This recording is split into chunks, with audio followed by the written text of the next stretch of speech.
Il y a quelqu'un qui manque de confiance en vous, donc peut-être qu'il a pris un peu la fuite, qui vous dit pas exactement tout ce qu'il veut, ce qu'il ressent, qui revient pas vers vous. Alors on va voir ça. Ouais, quelqu'un qui vous dit pas tout ce qu'il veut, ce qu'il ressent, mais qui pense quand même à vous. Donc quelqu'un qui tergiverse un petit peu, parce qu'elle vous a brisé le cœur, ou est-ce que cette personne a le cœur brisé de ce qui a pu être fait, dit. Alors je sens quand même que c'est une personne qui est un petit peu en faute quand même, hein, si elle revient pas vers vous et qu'elle a peur. On va voir. Alors, qu'est-ce que c'est que ça? Quelqu'un qui hésite énormément et on vous dit que c'est des excuses. Donc, quelqu'un qui vous sort des excuses pour pas vous voir, pas être avec vous, blablabla. On vous dit c'est que des excuses, ne donnez pas de crédit à ça. Et je sais pas si c'est quelqu'un qu'il faut reparler, etc. Et en fait, il y a un coup de foudre entre vous, c'est très fort, très intense. En tout cas, ça l'a été. Je pense que c'était même rapproché ou beaucoup parlé. Et la personne, après, a pris la fuite ou vous sort des excuses pour pas se voir, pour pas montrer que l'histoire est possible quand même. Donc j'espère que c'est une personne qui va changer en comportement de manière positive, quoi.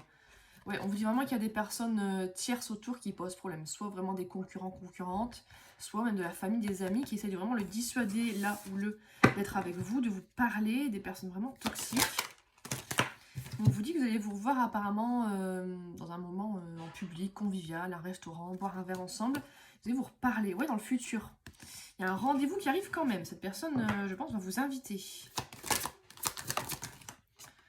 Va prendre le risque, je pense, de vous inviter. Est-ce que ça va être le risque d'être avec vous, de vous dire quelque chose? Quelqu'un qui a très très peur de s'engager en fait. Donc c'est pour ça qu'elle recule comme ça, mais elle vous aime. Du coup, il va bien falloir qu'à un moment elle passe à l'action parce que sinon, on va pas attendre toute la vie quoi. Ouais, du coup, il y a un message, ou en tout cas une invitation qui va être vraiment inattendue, qui arrive. Vous, je pense que vous êtes un peu résigné sur cette personne. Et vous pensez que, oui, il y a bien des messages qui arrivent. Des messages qu'on n'attend plus, en fait. Parce que là, on est en éloignement. Et on pense que ça fait un moment hein, que la personne, c'est foutu, quoi. Vous l'attirez beaucoup physiquement, vous plaisez énormément. Et on me dit qu'il y a de l'évolution. Voilà, c'est pas encore tout terminé, mais les choses sont en mouvement. Oui, vous vous attirez beaucoup, hein, même pas que physiquement, hein, même psychologiquement, au niveau de l'humour, etc. Il y a peut-être des rapprochements qui arrivent. Hein. Je pense que c'est une personne qui va enfin prendre du plomb dans la tête et vouloir mettre les choses en place. Apparemment, elle a reculé, trouver des excuses. Ouais, elle a besoin de beaucoup réfléchir. Elle va encore réfléchir, elle va peut-être beaucoup réfléchir. C'est peut-être un moment en séparation. Hein.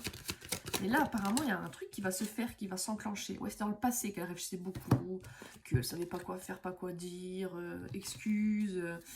Et là, vraiment, on m'attire l'œil sur cette carte. Quoi. Il y a vraiment de l'amour et je pense que du manque. Et elle se rend compte que ça va pas le faire éternellement, quoi, cette situation un peu bloquée. Ouais, parce qu'elle a envie de, bah ouais, de vous revoir, qu'il se passe des choses.